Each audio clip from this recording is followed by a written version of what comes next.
When it comes to your heart, you want to be up to date on all the latest knowledge and information available. Why? Because heart conditions are one of the leading causes of hospitalization here in the United States. We're celebrating Heart Month, and Dr. Sharma, a Guthrie cardiologist and the director of the Cardiovascular Prevention and Lipid Clinic, is here to share insights on what to do to keep your heart healthy. This is Medical Minds, Conversations with Guthrie Experts, a podcast from the Guthrie Clinic. I'm Cheryl Martin. Welcome, Dr. Sharma. Thank you, Cheryl. Thank you for having me here today. As we celebrate Heart Month, explain its significance and why it's so important to raise awareness about cardiovascular diseases.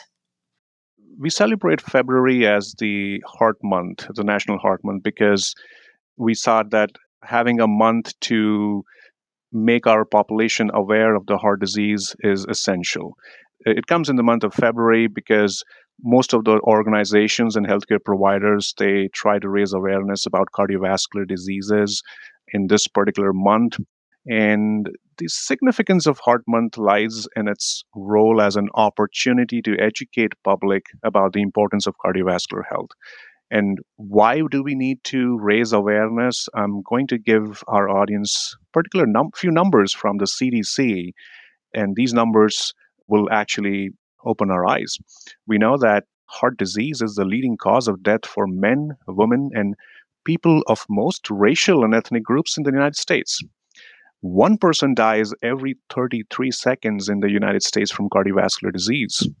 And heart disease costs the United States about $240 billion each year. So it's obvious that we need to do something about the amount of cardiovascular disease that exists in the United States. Now, not only that, the risk factors that are associated with the heart disease are preventable. So if we can identify those risk factors and prevent them, the heart disease incidence and prevalence will automatically reduce. And hence, the importance of early detection and treatment for these risk factors is important. So, it's in February, we like to make our population and patients aware of the heart disease in an effort to reduce the incidence and prevalence of cardiac disorders. Well, I'm glad that you brought up risk factors and what we can do to prevent heart disease. We're going to cover those topics, but first I want you to elaborate on the most common types of cardiovascular diseases and their impact on overall health, especially in the context of today's sedentary lifestyle. Sure. When we talk about cardiovascular diseases, it's an umbrella term. It's a very large term, and there are so many cardiovascular diseases that comes into this umbrella.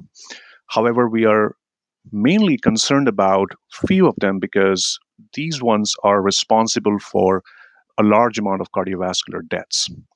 The first cardiovascular disease that is really very concerning is atherosclerosis. Now, atherosclerosis is a pathological term which just means plaque formation in the blood vessels in your heart or in any organs of the body. If the plaque formation occurs in the blood vessels of the heart, it is called as coronary artery disease. If the plaque formation happens in the peripheral vessels, it's called as peripheral arterial disease. Or if the plaque formation happens in the brain arteries, and if that plaque ruptures, that's basically can cause a stroke. So coronary artery disease, which is a plaque formation in the heart arteries, can cause a heart attack. If the plaque ruptures and causes immediate blockages of blood flow in the brain, it can cause a stroke. This is basically the two more common and more concerning heart disease, but then there are some other cardiovascular diseases that we are also concerned about, and among them are, congestive heart failure and high blood pressures. What causes that plaque to form? That's a very good question. So the plaque are formed usually by cholesterol.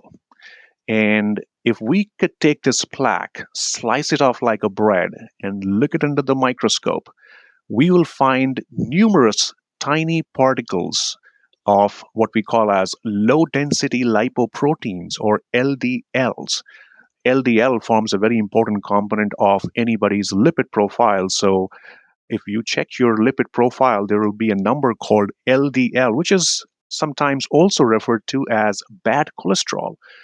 These minute particles of LDL can go inside the tiny layers of the blood vessels and start accumulating there, causing the plaque formation. And if it goes to such a high extent that it forms blockages approximately 90% or 95%, patients can start developing chest pains also. So, what's a good LDL number to have? So the good LDL number varies, but on a general population, a good LDL number would be less than 100 milligrams per deciliter. And less than 100 milligrams per deciliter is for patients who do not have other cardiovascular risk factors. But the more cardiovascular risk factors you have, or if you have history of cardiovascular disease or coronary artery disease or history of heart attacks, then this number would change. And the American College of Cardiology and American Heart Association's recommendations are that in such patients who already have history of cardiovascular disease, this LDL number should be at least less than 70 milligrams per deciliter. And now we are talking about further recommendations that the lower the LDL, the better it is. Now, you've already touched on this, doctor, when you mentioned strokes, but what are some of the other primary risk factors for developing cardiovascular diseases, and how can one identify these risks early on? That's a very good question, Cheryl. There are numerous cardiovascular risk factors, and among those that we really struggle right now in today's world are the high blood pressure or hypertension in medical terms, high cholesterol levels or dyslipidemia in medical terms, tobacco use or diabetes, obesity or being overweight, physical inactivity, unhealthy diet is also becoming an important cardiovascular risk factors. Then comes family history of cardiovascular diseases. Even age is considered to be a non-modifiable risk factors because as we grow older, our blood vessels in the heart and in other parts of the body, they actually get old and there is plaque formation happens as we grow older and older. And last but not the least, the stressors that we have in our life is also plays an important role in cardiovascular diseases. So, a question we often encounter is about the role of genetics in cardiovascular health. How much does family history contribute to an individual's risk of heart disease? So the family history is important. We can't put a number to the contribution rate to that, but the reason why it's important is because we have identified few genes that are responsible for the transmission of the cardiovascular diseases. Earlier on the talk, we talked about dyslipidemia or high cholesterol. There are some genetic factors related to abnormal cholesterol regulation in the body. Occasionally, we find people in whom the LDL numbers are fine, but sometimes we even find people who exercise regularly, they don't smoke, and they do not have any other cardiovascular risk factors, but their LDL numbers are really very high. And they always ask me, Doc, I don't smoke, I don't drink alcohol, I exercise regularly, but then why my cholesterol levels are so high? And the answer to that question is that there are genetic defects that happen that occur in the metabolism of these LDL particles that creates high amounts of circulating cholesterol or LDL particles in the circulation, causing these plaques to form. So this condition we call as familial hypercholesterolemia, which is a genetic condition related. Now, there are some other conditions that also have some genetic component to it, and they relate to cardiac muscle size, something called as hypertrophic cardiomyopathy. There are some electrical abnormalities that can also happen in the heart, which is related to the genetic defects also. So family history is important. And again, the reason it's also important is because in addition to genetics, families often share the same environmental and lifestyle factors that contribute to the heart disease risk. These may include dietary habits, physical activity, tobacco, or exposure to stress, or sometimes the socioeconomic statuses that some patients live in, reduced access to healthcare, etc. So that's why sometimes directly or indirectly, family history is important in informing, in basically assessing the cardiovascular disease risk. Now, we know that lifestyle choices play a critical role in cardiovascular health, and you've mentioned some of these like tobacco and unhealthy diet. Talk about some effective lifestyle modifications that people can implement to reduce their risk of heart disease. We always talk about these factors in our cardiovascular prevention and lipid clinic that we run here at Guthrie. And we feel that educating the patients is the key in making them understand how can they reduce their cardiovascular risk. So we talked about the associated cardiovascular risk factors. So and the lifestyle is actually the stress, and the diet actually is one of the risk factors for cardiovascular disease. So I basically start telling my patients that they have to change their lifestyle. And in changing the lifestyle, eating a healthy diet is actually very important. I tell my patients to adopt a diet which is rich in fruits, vegetables, whole grains, lean proteins like poultry, fish, and healthy fats such as olive oil, avocados, and nuts. So Instead of the ice cream. into the ice cream. I always tell my patients that don't deprive yourself from the pleasures of life, but doing things in moderation is good. And I also tell my patients that the most important reason or most common reason why our New Year resolutions fail is because we really keep very high goals for us. I tell my patients taking baby steps is the key. So that's about diet. And yes, you can cheat once a month or twice a month. You can eat whatever you like, but then most of the days of the month, I encourage my patients to eat healthy. So that's about diet. The second most lifestyle modification factor I recommend to my patients is exercise. And we often underestimate the power of exercise or how much we exercise. Patients ask me, "Well, doc, how much do we need to exercise? Do I need to run, jog? Do I need to lift weights, become a bodybuilder?" Well, I tell them, no, you don't have to. Cardiovascular disease can easily be prevented or can get benefit in patients can get benefit of for just exercising 30 minutes a day. The American Heart Association recommends only 150 minutes of moderate intensity aerobic exercises, such as brisk walking, cycling, or swimming. Or you can also do just 75 minutes of vigorous intensity exercise like running or aerobic dancing per week. Sometimes, strength training and balance training also is important. So this is how exercise is important. Exercise not only will help patients reduce their risk of cardiovascular disease, but also reduces the associated blood pressure, associated cardiovascular risk factors like blood pressure or better diabetic control, etc. And then I also recommend them to have a healthy weight, quit tobacco, limit alcohol intake, manage stress in some way. And that's a little challenging topic to just say it. I know it's easier said than done. We all have stressors in our life, but I tell my patients that don't choose another poison to treat another poison. If you're using tobacco or smoking to manage stress, that's not the right way. Adopt some deep breathing exercises, meditation, yoga, etc. And most important thing is that we also underestimate is two things actually. Getting a good quality sleep. We know that when we sleep, our body recuperates, our body gets rest at night, and it is found to reduce the cardiovascular disease risk. And regular health checkups.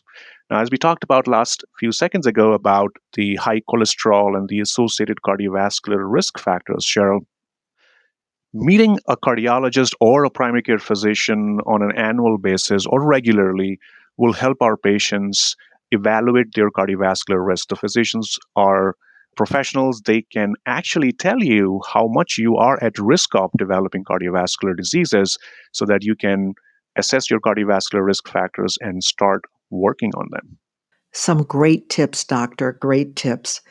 Before we close, I would just love for you to share some insights on the latest research or advancements in cardiovascular prevention and treatment. Are there any promising developments that we should be aware of? There are many, as we speak, scientists are constantly working on these advancements. And I can share a few advancements that are actually ongoing. I'm not sure if all our audiences have heard about precision medicine. There's a terminology that we are using a lot. Precision medicine is one of the most promising areas in the cardiovascular medicine. And this approach basically involves tailoring the treatment strategies based on an individual's unique genetic makeup or lifestyle factors. There's a lot to understand here, but this is something that scientists are trying to find a genetic causes to these associated cardiovascular risk factors and creating strategies and treatment to pinpoint where exactly the problem and treating the underlying problem.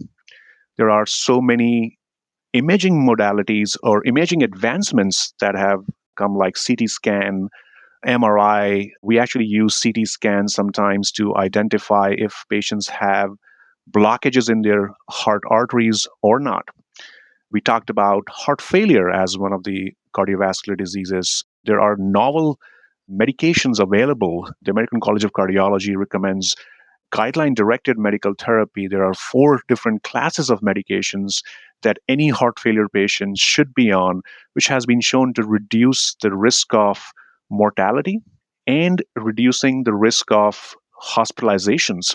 So, this is about heart failure. In our interventional world, we talk about these percutaneous coronary interventions. If a patient has had a heart attack or is having a heart attack, the blood vessels can be immediately opened with the stents. It's an old technology, but as we speak, the efficacy of these stents are getting better and better. We can actually now change a heart valve by simple catheter-based procedures. Many years ago, we used to send patients to cardiothoracic surgeons who used to open their chest up and sew the valve in. Nowadays, we can actually change these valves with catheters. It is simply amazing. We can also close some structures in the heart with, left atrial appendage closure devices. There are many catheter-based interventions that we can do for valvular leakages.